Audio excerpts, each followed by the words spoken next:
our oldest son, he was born at the same time that one of our miscarriages would have been born. His due date was a week after our biological child's due date.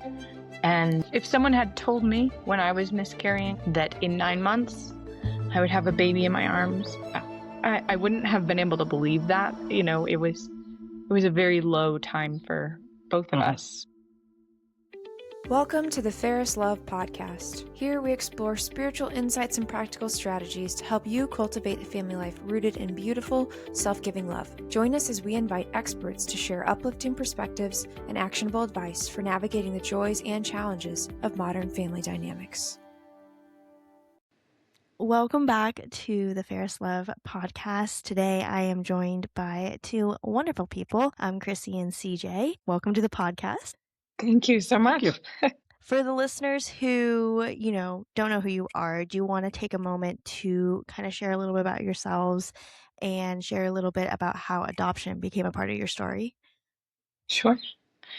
Well, we are Chrissy and CJ Curtis, and we have been married for a little bit over 10 years now. We met in college and pretty rapidly discerned that we were called to be married. And we started talking about adoption while we were engaged prior to our marriage. And we thought that it was something God might call us to in the future, in particular because of our dedication to the pro-life movement. It was something that always felt important and was on my heart in particular. And then after we got married, I deployed. I was in the military for a while, and so we were not in a place where we were able to have children biologically. And then once I got out of the military, we assumed, now we're going to have this really large family, and it didn't happen. We just have had no success having biological children. We know quite a few couples who have experienced the same thing that are good friends of ours. And because we had talked about it before marriage and we were praying about it, we discerned that it was time to look into adoption. And now at this point in our family life, we have 3 beautiful adopted little boys, and they are truly the light of our lives. They're really great blessings, and it feels very full circle because right now we are missionaries. We live in Mexico and serving as missionaries for a group of children. That's a place called Santa Maria del Mexicano. That's basically the equivalent of a foster care. It's a boarding school with housing kids, about 120 to 130 boys and girls, 5 to 18. And the reason we're here is because we have experience with adoption and fostering, and our kids are also Mexican American, so that really ties it all together. So it really feels not just that our family life has grown and blossomed, but also the fact that we're here, like our doing actual life, it's basically our careers and our life path in addition to our family path has been dramatically altered because of our adoption journey. My goodness, what a beautiful story. Your 3 sons, did you start out fostering them, or was it an adoption from the beginning?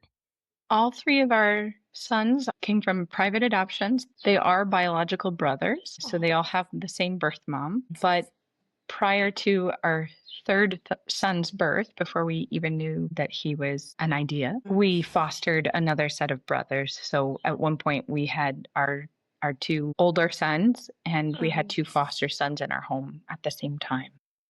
Oh my goodness, how fun. It was a life-changing experience, absolutely. Yeah. And do both of you come from big families? Because it's, a lot of boys is a lot of fun, but there's a lot of energy. Yes, they have a lot of energy. We both come from pretty big Catholic families, very pro-life oriented, and very much we both experience having siblings as a blessing, and just whether as playmates or activities together, or even just kind of learning from your siblings. We also both come from very large extended families, lots of cousins, lots of aunts and uncles. And so we just never imagined coming from big families, big extended families, that we would have an issue getting pregnant or having children. Yeah. And so it was a bit of a surprise for us. Yeah. Infertility has really become common among couples. I mean, you even mentioned that you have friends who are in the same boat. And as a result, procedures like IVF have really gained popularity. Why do you think that adoption isn't something that society or our culture readily defaults to when it comes to infertility? I think there are two big reasons that adoption is not kind of the default for a couple experiencing infertility. I think one of those reasons is that our society is very wrapped up in this idea of control, right? We want to be able to control who sees our information on the internet.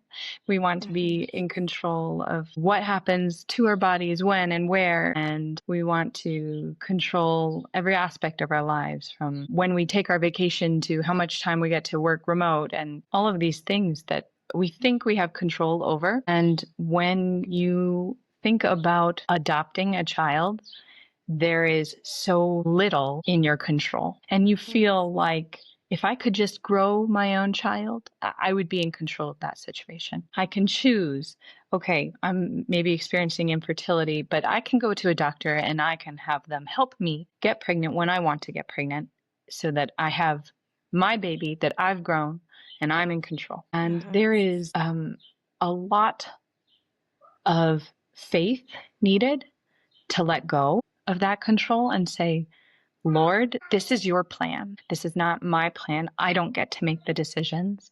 I trust you. I trust that you have a child in mind for us and for our family, and that through your providence, they will come into our lives. But they're not going to come from my body.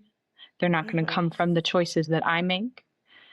And I think that ties a lot into the second reason that I think in our society today, it's not looked at as an immediate answer to infertility. And that is that we are a very self-centered and independent society. And people are kind of insular about their lives. They don't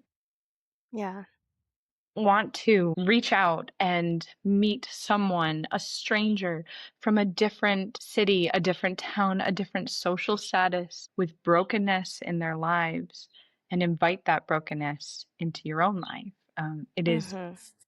There is so much messiness in adoption, and it can be very eye-opening, because I like to tell people there is no happy, healthy, whole, well-adjusted, well-supported woman giving up her child for adoption. There is an element of brokenness in every adoption, even in the ones that seem to be fairly mess-free. There's an element of brokenness there. And for a society that likes to be independent and isn't really about making relationships and building relationships, the thought of entering into this wild and crazy relationship with someone who is going to grow your child or has already grown a child, and saying, yes, I want to invite this into my life. That's our youngest that you can hear. Come over here, sweetheart. Oh my goodness, he sounds so sweet. Yeah. I think another element, at least in the US, and that's Anthony that you can hear, that's our youngest, Hello. is the fact that there is a logistical hurdle that, at least from my view, is largely tied to abortion. And you can really see this, like, biggest states for adoptions are ones that have some of the biggest, pro-life related laws. It's usually California, Texas, and Florida that have that ability. When we started our first adoption, we were in Virginia, and then we moved to Massachusetts, and the difference in the logistical capacity for making an adoption happen in Massachusetts in the ways that we wanted to, according to the values we wanted to, was very different in those two places. And so I think that plays a large part in a logistical side, but also from a stigma towards adoption. Yeah, that makes sense. I'm sorry, I'm so distracted by your cute son. Like, he's adorable. We think so too. So sweet. Yeah, it's, I feel like you both hit the nail on the head with the way that we've kind of grown as a society. Like, I think people fear the idea of like letting others into their little space.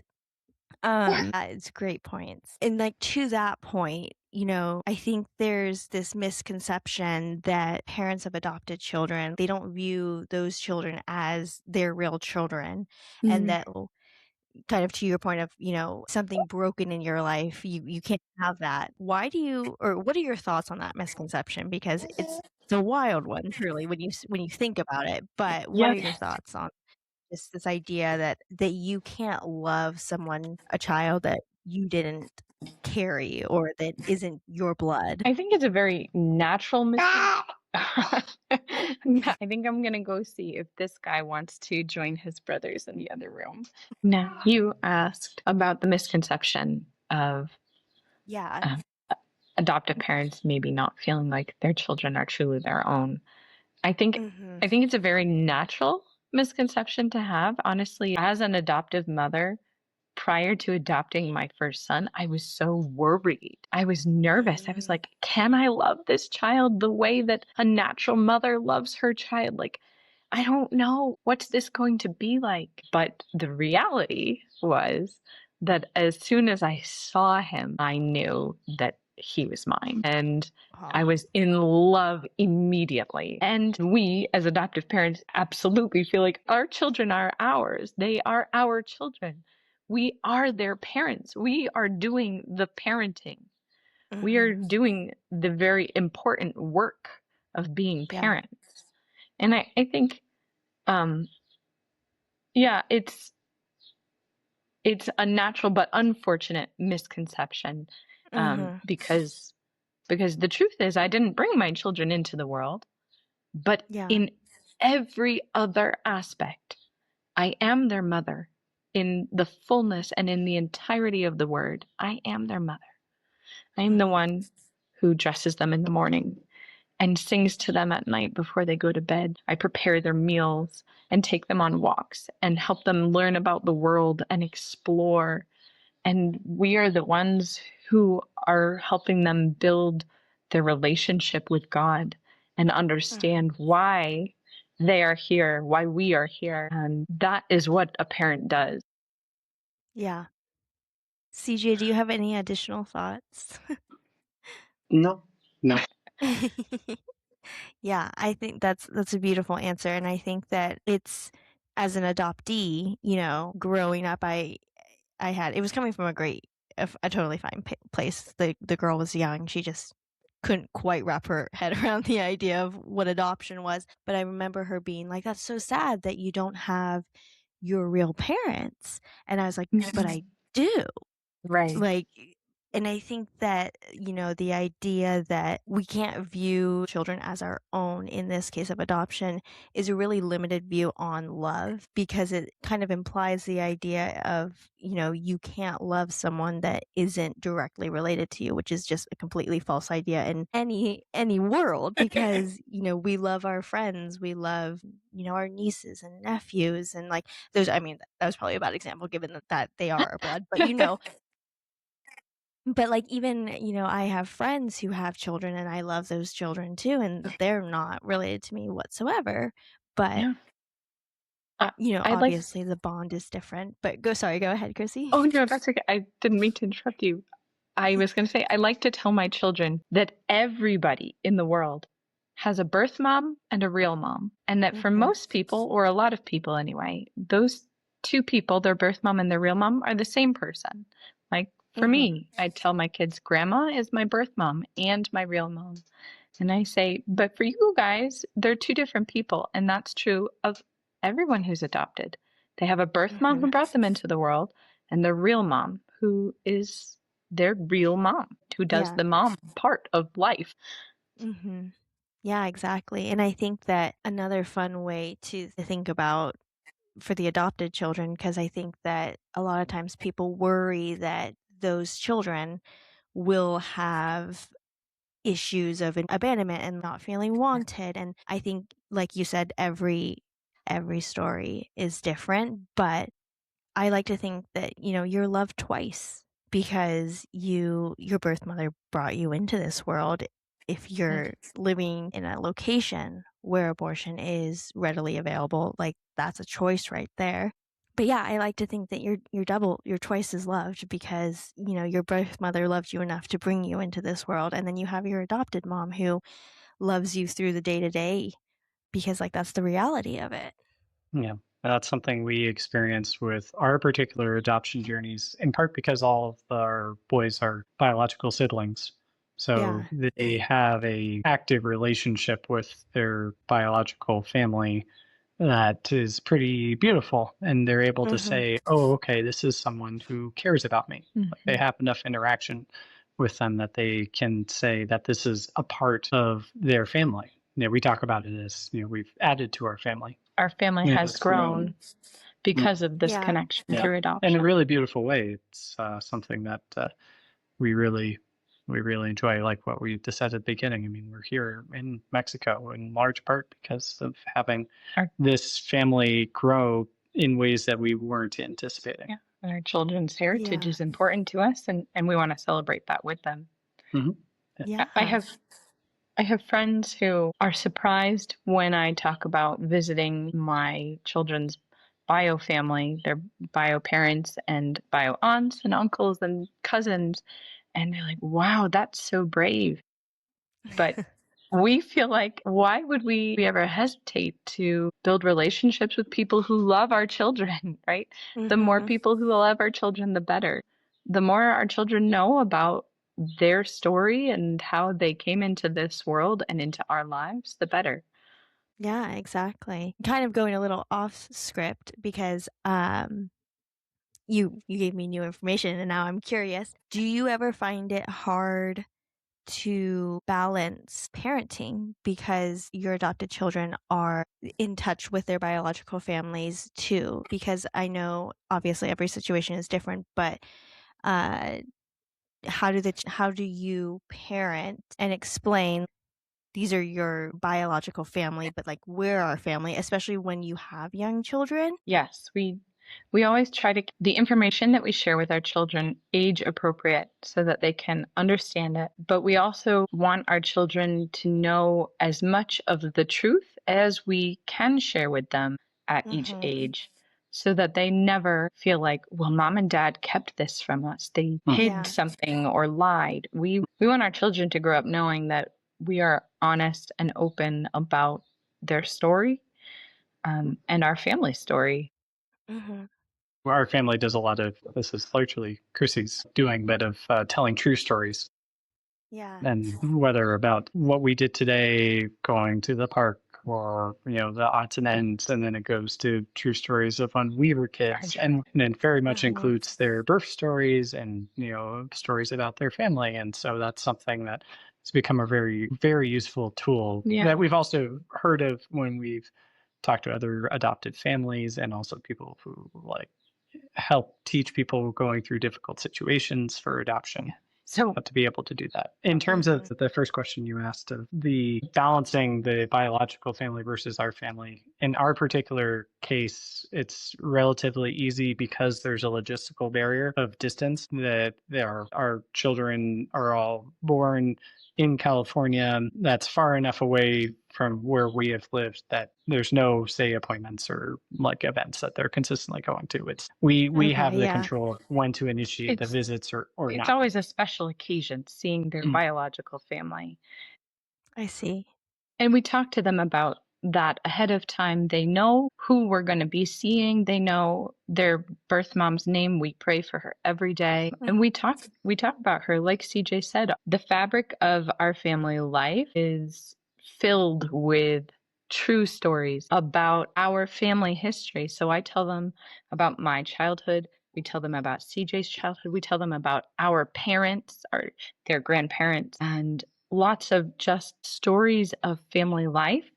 And as a part of that, we tell them lots of stories, as many as we can, about how they came into our family and the people that helped make that happen, including their biological parents. And so it's just a part of this greater picture of our family as a whole. And so it's talked about frequently, it's talked about often and openly, but not in a like, this is a really distinct or unusual or special thing. It's just part of the story that we tell about our whole family. I love that approach. I think that it's just such a, pardon my use of language, but like just such a normal way to approach it. And I think that a lot of times we as humans can get in our heads about like, well, how do I explain this to my child? How am I going to raise my child? And I really like that approach because it's just so open and it's so honest, while at the same time it makes it not seem, I guess a good word to use is dramatic. He's back. Welcome back. Love it. I love it. Okay. Was there a moment, maybe the first time that, I know, Chrissy, you mentioned the first time that you saw your sons, you knew like this was my child, but I wanted to ask CJ, was there a moment for you when you're like, this makes sense. This is my child? It was before our children were born, but it was very much, we went on a retreat for discerning, hey, so this is timing right for adoption. And I remember we were at the Elizabeth Ann Seton Shrine, which is in the close to the DC area in Emmitsburg. And Elizabeth Ann Seton is a great patron for family life and did a lot of schooling and her time in the States. And I just remember having a piece of heart of knowing, like, hey, this is very much God's will and our family. And the things that followed have felt very natural. As you were describing, it feels normal. And I'd love to share just a little bit more about my experience when we adopted our first son. And that, again, of course. I had that anxiety, that nervousness of what is it going to be like to adopt a child? And we walked into the hospital room and they wheeled the bassinet with our oldest son, wrapped up in his blanket into the room.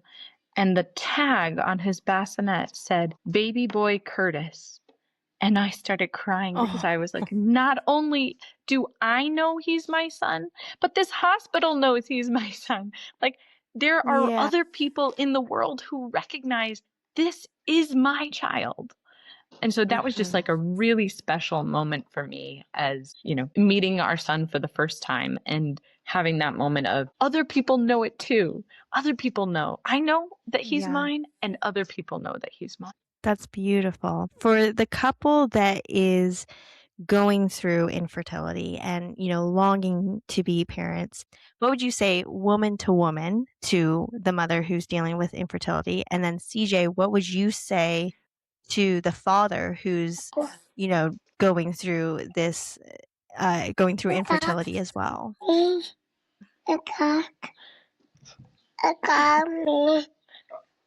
First, I want you to know you're not alone. That I felt, and sometimes do still feel, confused, sad, heartbroken, angry, and alone. Like, why are all my friends getting pregnant and why can't I? Or why do we lose our children when we do get pregnant? Because we've experienced 3 miscarriages. And I just want other women to know your pain is real. Yeah. You are not alone, and God has not abandoned you. He has a reason for everything that he allows to happen in our lives. And sometimes you can't understand it. Sometimes you don't like it. And sometimes you have really strong conversations with him about it, but he always hears you. He always sees you and he loves you and he has a good plan. The other thing I just want to touch on briefly is that there is often with infertility a feeling of brokenness or insufficiency, not being whole. Adoption doesn't make that go away. And I think that's important for parents or future parents to recognize, that the joy of welcoming children into your life doesn't change the other aspects. It certainly has increased the joy exponentially in my life, and I'm so grateful to be a mother. But it's not a solution to infertility in that it doesn't take that pain away. But sometimes it can help you understand better. Because when you've longed for something and wanted something and prayed for something for a very long time, you appreciate that thing or that person all the more when they do come into your life in a way that you might not have if you hadn't had to wait and pray and desire and long for them for such a long time. That's so beautiful. Yeah, but for guys, my takeaway is we saw this with our adoption journeys, is the power of prayer, and both people praying for your circumstance and being open with others of your struggles, and the ability to start a journey like adoption, as well as struggles, say, with infertility or other elements that are really challenging to express, but also just the ability for our Blessed Mother Mary, for Jesus, for really the Church Triumphant, and all the souls and saints who are ready and able to intercede on your behalf is a very real thing. And we experience that in a very real way for each of our adoptions, and both the timing and capability are pretty phenomenal. Without going to all of them, the easiest way to describe it is for our oldest son. He was born at the same time that one of our miscarriages would have been born. His due date was a week after our biological child's due date. And oh, wow. If someone had told me when I was miscarrying that in 9 months I would have a baby in my arms, I wouldn't have been able to believe that. It was a very low time for both of us. Yeah, it was very sad, and we had not made it far. We won't go through all those logistics. The other thing I found more practically is that talking to people who have adopted is very helpful for people who are interested in adopting. So we were very much open. If anyone listening to this podcast wants to talk more with us, we're always happy to talk to people who want to adopt and share our story. It was helpful for us at the beginning too. Other stories. Yeah, I bet. But I have a new appreciation for my oldest son, and for the reason that we went through the pain that we went through. Because if we had been successful in that first pregnancy, none of our children would be in our lives right now, because we wouldn't have continued down the road to adoption at that time. Yeah. For the person who has friends who may be struggling with infertility, what is like the appropriate thing to say when they do open up about the struggle, touching on what CJ mentioned about letting other people in? But what would be a helpful thing to say to the couple who maybe is struggling as someone who is outside? I would actually say what you say is less important than how much you listen. If someone is willing to open up to you about their struggles with infertility, it can be hard, but do your best. I would say do your best to kind of shut off that analytical part of your brain and just listen to their story.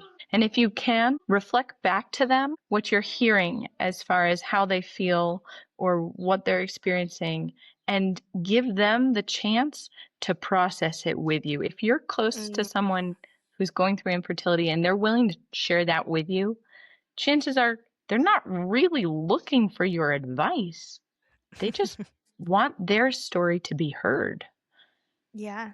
That's such a great point, and that's such like helpful advice, because obviously, as the one experiencing it, you've gone through the doctor appointments, you've gone through all the research, and so the person listening probably won't add that much to the research that you've already done. It's true. And in my experience, if I'm getting to the point where I'm expressing to one of my friends something that I'm feeling because of my infertility struggle, I just want them to hear me. I want them to be there for me and to recognize that it's something I'm experiencing. And I don't need them to give me advice. Some of them do, and that's okay. But I just want to know that I have a friend who cares. Yeah, that's great. Wonderful. This has been such an amazing conversation. Thank you so much for taking the time to chat with me and share your story. For the couple, I'm going to make sure to direct our listeners to you guys so that if they ever want to chat with you about adoption, they can. But for the couple who feels called to adopt, but is a little overwhelmed with the process of it, what advice would you give to them? Do not give up hope. It can feel like there is a never-ending mountain of paperwork. It can feel like there are all of these unexpected, unanticipated bills coming your way, and how are we ever going to afford this? Those things can really dampen your spirit. They can make you feel anxious or depressed about the whole process, but do not give up hope, because God has a good plan for you and for your family and for the child or children that he wants to bring into your lives. CJ, do you have anything to add? No. Well, again, thank you so much for taking the time to chat with me today. I know you guys are very busy and you're doing such amazing work. Where can people reach out to you if they want to have a conversation about adoption? People are absolutely welcome to send me an email at chrissy.mo.curtis@gmail.com. Maybe you can link my email address in We'll definitely do that. the text for this podcast. But please, we sorry, our youngest has joined us again. But we are so serious and so genuine. It was so helpful for us at the beginning of our journey to speak with multiple couples who had gone through adoptions and hear about their different experiences. And we have since talked with many couples who have gone on to adopt, and we feel very passionately about sharing as much information as we can and helping others along their journey. So please don't hesitate to reach out to us, because we would be happy to talk to anyone who's interested in adoption. Wonderful. I'll make sure to include that information in the show notes. If any of our listeners are in the process of adoption, please do not hesitate to reach out. Thank you so much for listening to this episode. We will see you next week. Thank you for listening to this episode of the Ferris Love podcast. In 2026, we continue to share the devotion to Mary, Mother of Ferris Love. If you like what you heard on today's show, please visit our website at ferrislovefamilyproject.org, where you can find additional podcasts and other resources for families. Be sure to also check us out on social media at Ferris Love Project. Thank you for listening, and we'll catch you on an episode soon.